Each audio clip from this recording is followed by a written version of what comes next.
Alors bonjour à toutes et à tous, bienvenue sur dailyfx.fr. C'est le jour J, le jour de la Banque Centrale Européenne et d'une conférence de presse très attendue de Mario Draghi, la Banque Centrale qui donnera ses taux d'intérêt à 13h45, qui entre par l'intermédiaire de son gouverneur en conférence de presse à 14h30 pour des marchés financiers en phase d'attente depuis une semaine, comprimés d'ailleurs, qu'il s'agisse des marchés actions, des marchés de taux ou du marché d'échange.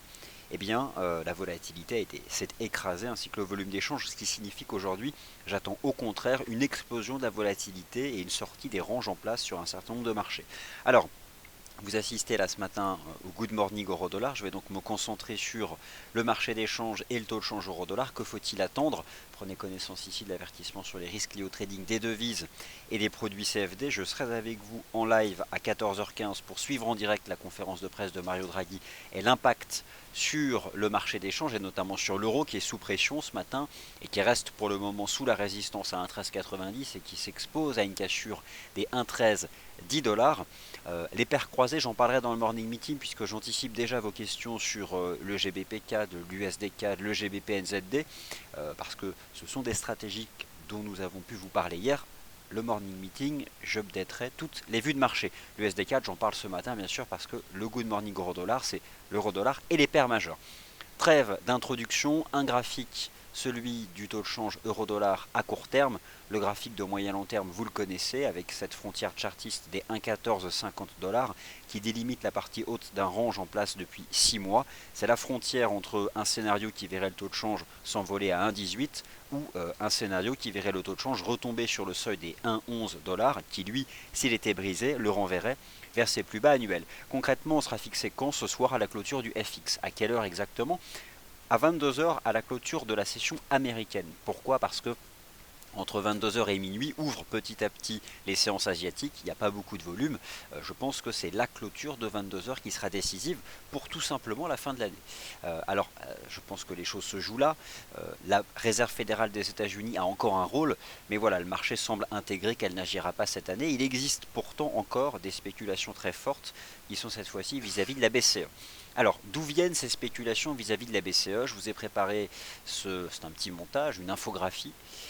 Vous avez sous les yeux deux graphiques fondamentaux, euh, deux éléments que suit de près la Banque centrale pour évaluer l'impact de son programme monétaire sur l'économie réelle. À gauche, vous avez l'évolution du taux d'inflation en rythme annuel au sein de la zone euro, et à droite, vous avez la croissance en pourcentage et en rythme annuel du crédit octroyé par les banques commerciales aux entreprises. Lorsqu'on regarde la courbe du taux d'inflation, eh bien, elle rebascule sous zéro en septembre, retour de la zone euro en déflation en septembre, ce qui atteste finalement d'un manque d'impact du quantitative easing dans sa forme actuelle sur l'économie réelle, alors que la croissance du crédit au secteur privé, donc concrètement les crédits que les banques accordent aux entreprises, eh bien, on a un rythme qui reste haussier, mais très légèrement haussier. Alors, à droite, c'est plutôt un facteur positif qui amène à envisager, en tout cas, un argument fondamental qui sert ceux qui pensent que l'euro-dollar peut monter davantage, et à gauche, au contraire, un élément qui tend à prouver le manque d'impact sur les prix et les salaires du programme de quantitative easing de la BCE. Et donc au fond, si on juge que ce quantitative easing n'a pas suffisamment d'impact, il doit être développé. Alors développer un programme de QE, c'est quoi? C'est l'étendre dans le temps, augmenter sa valeur monétaire, augmenter les titres éligibles au programme d'achat d'actifs. Il y a plusieurs formes, ou encore ne rien faire. Et il y a un dernier facteur qui, je pense, peut jouer, c'est le facteur temps. C'est-à-dire que lorsqu'une banque centrale lance un programme monétaire, on va dire, je ne sais pas, le 1er janvier, il ne faut pas s'attendre à ce que dès le 1er février, elle agisse. Alors, est-ce que vous savez déjà quand est-ce que ce programme a été lancé? Il faut connaître les dates. C'était le 9 mars dernier. Alors, si vous comparez à la période actuelle, ça fait à peu près 7 mois que le quantitative easing a été donné. Il y a aussi quelque chose qui s'installe sur les marchés, qui serait de dire que la BCE attendrait l'anniversaire du programme d'achat d'actifs pour envisager son extension. Les facteurs fondamentaux, donc les prix, le crédit au secteur privé, le facteur temps, voilà qui, rassemblés, crée de l'incertitude parce qu'on ne sait pas à quoi, à quel facteur la Banque Centrale Européenne va accorder le plus d'importance, sachant qu'au sein même du directoire de la Banque Centrale Européenne, il y a toujours un affrontement entre l'Allemagne, on va dire, les représentants de la Bundesbank et les représentants des autres banques centrales nationales, notamment celles de France, d'Espagne ou d'Italie. Ça, c'était pour l'introduction fondamentale, j'en dirai davantage tout à l'heure. Revenons au graphique. Sous vos yeux, le graphique intraday du taux de change euro-dollar. La frontière chartiste des 1,1460 a rejeté les cours la semaine dernière, après une nouvelle tentative d'accélération qui a échoué. Ce qui, moi, m'a marqué en octobre, c'est que le dollar américain a corrigé, mais que cette correction du dollar américain s'est faite essentiellement face aux devises des matières premières, avec un rebond de 600 pips du NZD-USD, de la UD-USD, ou une chute de 600 pips de l'USD-CAD. Ça semble terminé depuis 2 jours. Les devises des matières premières reculent à nouveau. Le NZD-USD qui baisse, l'USD-CAD qui a trouvé un solide support à 1,2835. Bref, face aux devises européennes, on n'a pas eu des mouvements significatifs du dollar américain. Alors aujourd'hui, comment envisager les choses? Voilà comment je pense que la séance peut se passer. À 13h45, pas grand-chose, à l'image de ce qu'on observe maintenant. Peut-être éventuellement des petites pressions baissières. À 14h30, là il peut y avoir ce qu'on appelle en analyse graphique des mèches de marché. Donc lorsqu'on représente les prix en chandelier japonais, ce sont ces traits ici verticaux qui représentent tous les prix, toutes les transactions qui auront lieu à un certain prix. Et je pense que ces mèches hautes et basses, ici elles peuvent être étendues sur l'axe des ordonnées, donc il peut y avoir une amplitude assez forte. Pourquoi? Parce qu'il y aura de la volatilité, le temps que le marché comprenne bien la conférence de presse de Mario Draghi. Et puis ce soir, une clôture, un cours de clôture qui lui donnera le là pour les prochaines semaines. Il peut se faire soit significativement au-dessus des 1,1450, ce qui ouvre la voie au 1,18. Il peut se faire soit au contraire en retrait des 1,1460, ce qui je pense mettra un terme aux tentatives de dépassement de cette résistance et qui referait baisser le taux de change en direction des 1,11 $. La vraie question c'est quoi? Lorsque je regarde par exemple hier la Banque centrale du Canada, elle mentionne explicitement dans son commentaire, dans son rapport de politique monétaire, le taux de change. La Banque centrale du Canada hier vous dit que le taux de change est important pour les exportations du Canada non liées à l'énergie. Donc les biens manufacturés de consommation courante qui ne sont pas liés à l'énergie. Et donc l'économie a besoin d'un taux de change faible pour gagner à l'export avec une compétitivité prix. Au sein de la zone euro, certains pays ont besoin de cette compétitivité prix. D'ailleurs, c'est un succès personnel de la BCE et de Draghi, la baisse du taux de change euro-dollar, depuis les 1,40 en juin dernier. Sauf que pour l'économie allemande, l'enjeu du taux de change n'est pas réellement important. Que l'euro soit à 1,30, 1,25 ou 1,20 ou 1,15 pour l'Allemagne, c'est pas vraiment hyper impactant sur son niveau des exportations. Alors, l'enjeu c'est ça. Est-ce que la Banque Centrale Européenne serait prête à assumer une envolée du taux de change euro-dollar ou est-ce qu'elle va chercher des mots, au-delà d'une action concrète, pour maintenir le taux de change sous les 1,15? Ça, on aura la réponse aujourd'hui. Ce que je peux moi vous dire, c'est que on parle beaucoup de l'importance de la clôture hebdomadaire. On a beau être jeudi, vous pouvez considérer que la clôture hebdomadaire c'est ce soir. La clôture du taux de change euro-dollar ce soir donne la dynamique pour tout le mois de novembre. Parce que je considère que même si on a la réserve fédérale la semaine prochaine, c'est probablement quelque chose de très neutre la semaine prochaine, puisque clairement le marché n'attend plus d'action de la part de la Fed. Ce serait par contre une énorme surprise. D'ailleurs, Madame Yellen a expliqué que si elle devait agir la semaine prochaine, elle organiserait une conférence de presse. Bon, en tout cas, à court terme, le taux de change euro-dollar a reculé depuis le 15 octobre, depuis les 1,15 $. Il cote actuellement 1,1316, donc on a un repli de bientôt 200 pips. Mais ce repli de 200 pips ne préfigure pas de ce qui va passer cet après-midi. Rappelez-vous du vendredi 24 août. Le vendredi 24 août, ici, sur le taux de change euro-dollar, on aura, je pense, aujourd'hui ce type de volatilité. Donc voilà, je reste prudent. Sur le court terme maintenant, avant la BCE, je citerai deux niveaux. 1,1390, on voit que c'est la résistance qui coiffe les cours depuis quelques séances, et 1,1308 $, c'est le point bas du 19 octobre. Si le marché bascule en dessous avant la BCE, on pourrait en effet aller chercher les 1,1250.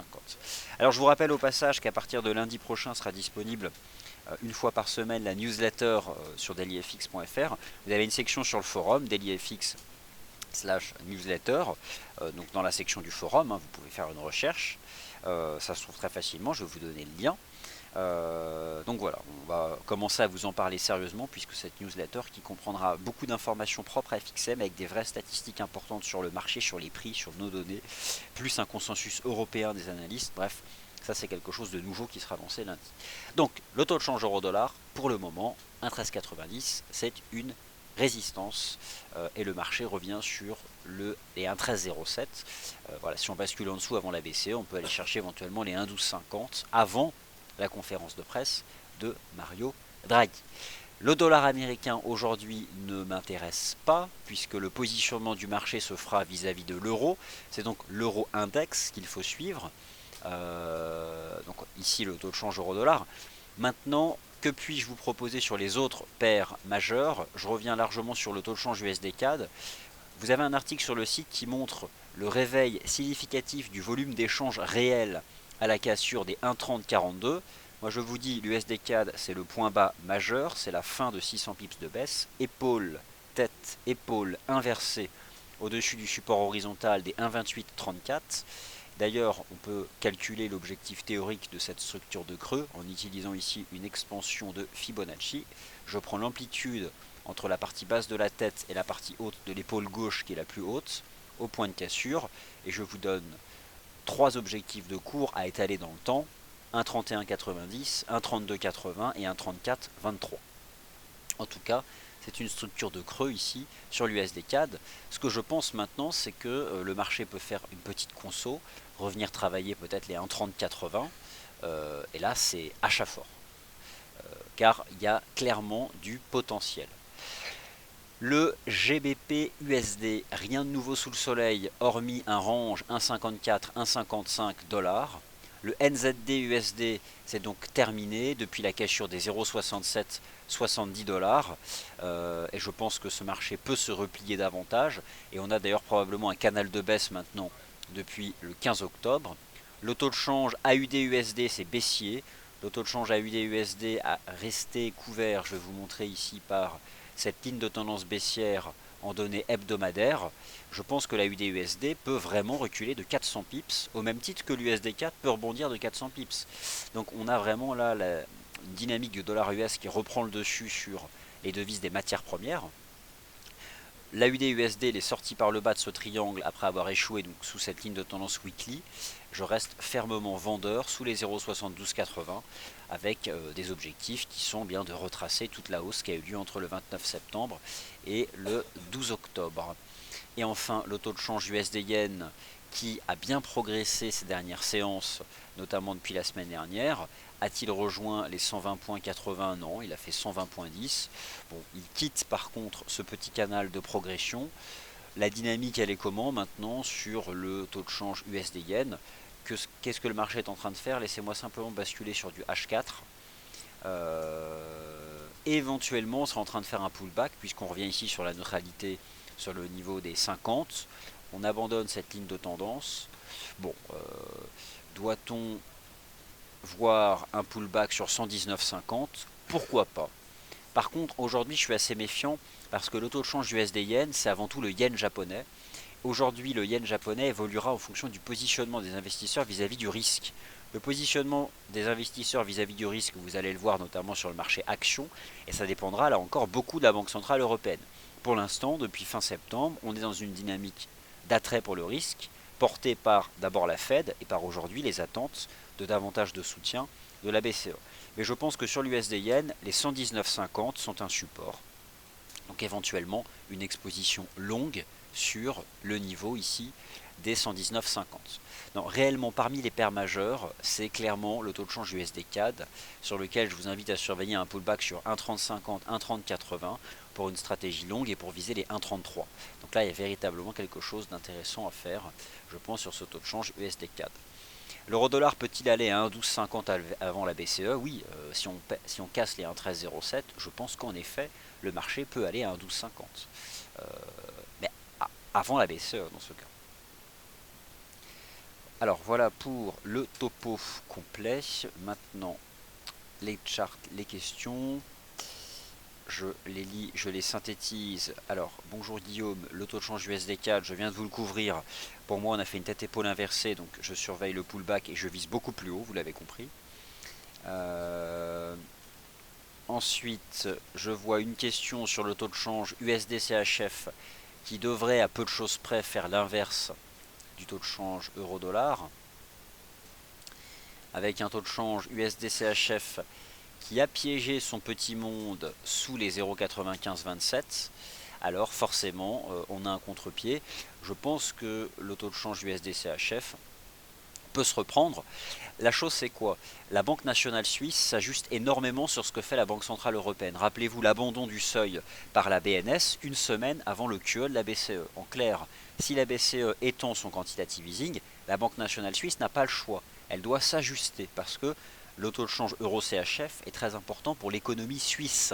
Alors, forcément, si l'euro-dollar bascule sous les 1,1307 et va à 1,1250 avant la BCE, l'USD-CHF peut se reprendre en direction des 0,9640.